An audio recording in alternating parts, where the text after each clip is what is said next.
नमस्कार, मैं हूं विवेक श्रीवास्तव। जम्मू कश्मीर के अनंतनाग से इस वक्त की एक बड़ी खबर है, वो जान लीजिए। सुरक्षा बल ने लश्कर आतंकियों को घेर लिया है, जिनमें लश्कर आतंकी उजैर खान भी शामिल है। कल आतंकियों के हमले में सेना के 2 अफसर और जम्मू कश्मीर पुलिस के एक अधिकारी शहीद हो गए थे, जिसके बाद से सुरक्षा बलों ने आतंकियों के खात्मे के लिए ऑपरेशन तेज कर दिया है। ये जानकारी जम्मू कश्मीर पुलिस ने दी है। कल कर्नल मनप्रीत सिंह, मेजर आशीष और जम्मू कश्मीर पुलिस के डीएसपी हुमायूं भट्ट शहीद हो गए थे।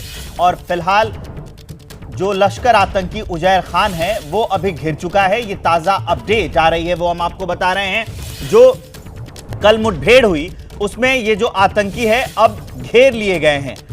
कल जो मुठभेड़ हुई थी, अब उसमें कल जो आतंकियों के हमले में सेना के 2 अफसर और जम्मू कश्मीर पुलिस के एक अधिकारी शहीद हो गए थे। अब उस मामले में एक आतंकी घेरा गया है। ये ट्वीट देख लीजिए, जम्मू कश्मीर पुलिस ने डाला है। कर्नल मनप्रीत सिंह, मेजर आशीष धौनेक और डीएसपी हुमायूं भट्ट की वीरता को सच्ची श्रद्धांजलि। ये बड़ी अपडेट हम आपको बता रहे हैं कि जो कल आतंकी हमला हुआ था उसमें सुरक्षा बल जो है वो लश्कर के आतंकियों को घेर चुके हैं। लश्कर आतंकी उजैर खान भी उसमें शामिल है, जो कल एनकाउंटर हुआ था और जिसमें हमारे सेना के अफसर और जवान जो शहीद हो गए थे। अब उससे जुड़ी एक बड़ी अपडेट हम आपको बता रहे हैं। आतंकी हमले में जो अधिकारी शहीद हुए थे उनमें डीएसपी हुमायूं भट्ट को सुपुर्द खाक कर दिया गया है। अपने जाबाज अफसर को अंतिम विदाई देने के लिए लोगों का हुजूम उमड़ पड़ा। वहीं मोहाली में कर्नल मनप्रीत सिंह का आज अंतिम संस्कार किया जाएगा, जबकि हरियाणा के पानीपत में मेजर आशीष को अंतिम विदाई दी जाएगी। ये तस्वीरें हम आपको दिखा रहे हैं जब आखिरी विदाई दी जा रही है। आतंकी हमले में जो अधिकारी शहीद हुए थे, डीएसपी हुमायूं भट्ट, उनको सुपुर्द खाक किया गया, उसकी तस्वीर हम आपको दिखा रहे हैं। शहीद डीएसपी हुमायूं भट्ट के घर पर सन्नाटा पसरा है। परिवार सदमे में है। लगातार हम आपको अपडेट दे रहे हैं। अनंतनाग में अभी भी सर्च ऑपरेशन चल रहा है। आप देख रहे हैं, आपके टीवी स्क्रीन पर 4 तस्वीरें चल रही हैं। और जो हुमायूं भट्ट जो कल शहीद हो गए थे, अब उन्हें सुपुर्द खाक कर दिया गया है। कर्नल मनप्रीत जो हैं उनका अंतिम संस्कार आज होना है और मेजर आशीष, उनका भी अंतिम संस्कार किया जाएगा पानीपत में। तो ये 4 तस्वीरें। इस समय शहादत से पूरा देश दुखी है। अभी भी सर्च ऑपरेशन चल रहा है। शहीद डीएसपी हुमायूं भट्ट के घर पर सन्नाटा पसरा है। परिवार सदमे में है। और वहीं पर पहुंची हमारी संवाददाता मनोज्ञा लोईवाल, उनकी रिपोर्ट देख लीजिए। जम्मू कश्मीर के डीएसपी जिनकी मौत हुई है आतंकवादी हमले में, उनके घर पर इस समय सन्नाटा पसरा हुआ है। लोगों का आना जाना जारी है। देर रात को उनके पार्थिव शरीर को दफनाया गया और उसके बाद अभी पुलिस की तैनाती है। दरअसल ये पूरा परिवार ही हमेशा पुलिस से जुड़ा हुआ रहा है। उनके पिताजी खुद जम्मू कश्मीर पुलिस में बड़े अधिकारी के तौर पर रिटायर किए हैं और इस समय इस सन्नाटे की गूंज काफी दूर तक और तेज, क्योंकि परिवार का कहना है कि वो किसी से बात नहीं करना चाहते हैं, वो किसी से मिलना नहीं चाहते हैं और उनकी मानसिक स्थिति ऐसी नहीं है कि वो किसी से भी बात करें। वो ये जानते हैं कि उनका घर का एक सदस्य इस समय देश के लिए अपनी जान गंवा चुका है, लेकिन जिसकी भी जान जाती है वो हर समय हानि हर परिवार की अपनी निजी ही होती है और अभी इस निजी हानि से परिवार उबरने में समय लगाएगा। कैमरा पर्सन रवीश के साथ मनोज्ञा लोईवाल, श्रीनगर, एबीपी न्यूज। तो मनोज्ञा लोईवाल श्रीनगर से रिपोर्ट दिखा रही थी। हमारे साथ हमारे संवाददाता सब जुड़े हुए हैं। हमारे साथ मेजर जनरल रिटायर्ड राजन कोचर सर हैं, जो रक्षा विशेषज्ञ हैं, और मेजर जनरल रिटायर्ड एके सिवात सर हैं, वो भी रक्षा विशेषज्ञ हैं। और हमारे साथ हमारे संवाददाता आपको टीवी स्क्रीन पर दिख रहे होंगे, मनोज्ञा लोईवाल दिख रही हैं और असीम बस्सीद दिख रहे हैं। आसिफ कुरैशी भी अनंतनाग से आपको लाइव दिख रहे हैं। सीधे चलते हैं हम आसिफ कुरैशी के पास, वो बताएंगे कि अभी तक सर्च ऑपरेशन कहाँ पहुंचा, क्या अपडेट है। आसिफ।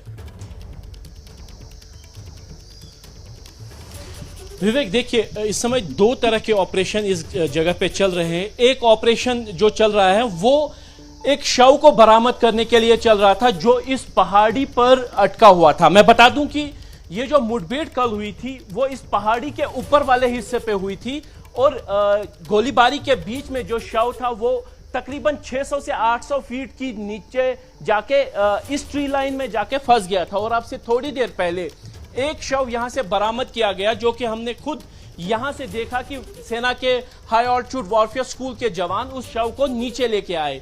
ये साफ नहीं है कि ये शव किसका था, क्योंकि जो सेना की तरफ से आधिकारिक बयान दिया गया था पुलिस की तरफ से कि 3 अफसर इसमें हैं जिनकी शहादत हुई थी, जिनमें से एक डीएसपी और 2 सेना के अधिकारी हैं। लेकिन ये शव किसका बरामद किया हुआ गया है ये पता नहीं है। क्या ये किसी मिलिटेंट का शव है जो इस मुठभेड़ में मारा गया, या किसी अधिकारी का शव है, ये थोड़ी देर में स्पष्ट हो जाएगा। लेकिन दूसरा ऑपरेशन जो है वो इस पहाड़ी के पीछे वाले इलाके में चल रहा है, जहां पे ये कल मुठभेड़ हुई थी। और इस पूरे इलाके को तकरीबन 2000 से ज्यादा जवानों ने घेरे में ले लिया है और चप्पे चप्पे पर जो है तलाशी ली जा रही है। जम्मू कश्मीर पुलिस की तरफ से जो बयान जारी किया गया उसमें 2 मिलिटेंट्स के यहां पे फंसे होने की बात कही गई है, जिसमें एक स्थानीय जो कि कोकरनाग का ही रहने वाला है उजैर खान, और उसके साथ एक विदेशी मिलिटेंट के होने की खबर है। तो उनके घेरे में होने की बात कही गई है और ऑपरेशन लगातार जारी है। यानी 2 तरह के ऑपरेशन जो हैं वो इस समय भी कोकरनाग में चल रहे हैं, जहां पर आप बहुत अहम जानकारी दे रहे हैं। 2 तरह के सर्च ऑपरेशन चलाए जा रहे हैं, आप अपडेट देते रहिएगा। इस बीच अनंतनाग एनकाउंटर में शहीद कर्नल मनप्रीत सिंह की परसों ही छोटे भाई से बात हुई है। मनप्रीत के पिताजी और दादा दोनों सेना में थे। मोहाली के उनके गांव में आज मातम है, लेकिन सबको अपने बेटे की बहादुरी पर गर्व है। हम वहीं से आपको तस्वीरें दिखा रहे हैं। मोहाली की ये तस्वीरें हैं, अनंतनाग एनकाउंटर में शहीद हुए कर्नल मनप्रीत सिंह, और वही घर पे क्या माहौल है उसी की तस्वीरें हम आपको दिखा रहे हैं। असीम बस्सी हमारे साथ जुड़े हुए हैं। असीम, आप मोहाली में हैं, ये शहादत से पूरा देश दुखी है, आपकी घर वालों से बात हुई क्या? जी हाँ, ये गांव जो है पढ़ौंजिया गांव है, मोहाली में पड़ता है, न्यू चंडीगढ़ में। और ये बहुत ही गम वाला माहौल है पूरे इस गांव में। और ये एक ट्रेडिशनल फैमिली है आर्मी की।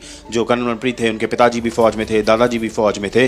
और आप देख सकते हैं घर की तस्वीरें हैं, उनका एंसेस्ट्रल हाउस है। इसी घर में जो है कर्नल मनप्रीत पैदा हुए, यहीं से उन्होंने पढ़ाई की, यहीं से आर्मी में जाने का सपना सोचा। और आगे हम आपको देख सकते हैं भी किस तरह गम वाला माहौल है इस पूरे परिवार में, जो है मातम छाया हुआ है, क्योंकि बहुत ही मुश्किल है इस परिवार के लिए। उन्होंने अपना जवान बेटा खोया है, देश ने भी एक इतना ब्रेव सोल्जर जो है वो गवाया है। कर्नल मनप्रीत का शुरू से सपना था फ़ौज में, क्योंकि पूरी फैमिली हिस्ट्री है। हम बात भी इनके ब्रदर से भी बात की थी, मामा जी से की थी, और सभी ने बोला कि हाँ गम तो है लेकिन गर्व भी है, क्योंकि जिस तरह का कर्नल मनप्रीत ने शौर्य दिखाया है उसके लिए हमारा सिर भी ऊँचा होता है। हम बात करेंगे यहाँ पे मनप्रीत के चाचा जी हैं हमारे साथ। हाँ जी सर, क्या नाम है आपका? हरतेज सिंह है मेरा नाम। हरतेज जी, मनप्रीत से कब लास्ट बात हुई थी आपकी, कब आपने देखा था, कब मिले थे, और इस पूरे जो हुआ है उसको कैसे देखते हैं?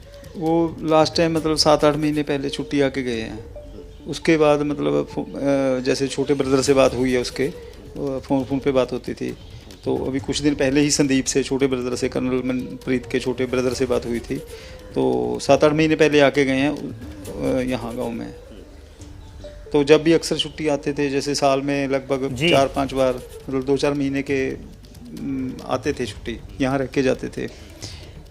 और उनकी वाइफ, बच्चे हैं जो उनके पेरेंट्स पंचकुला में हैं, तो कुछ दिन वहाँ रहते थे, कुछ दिन यहाँ रहते थे। ये पूरे परिवार में एक ट्रेडिशनल फैमिली में आर्मी में जाने का, फादर भी आर्मी थे, दादाजी भी आर्मी थे, तो ये एक गर्व वाली बात भी है देश के लिए जान।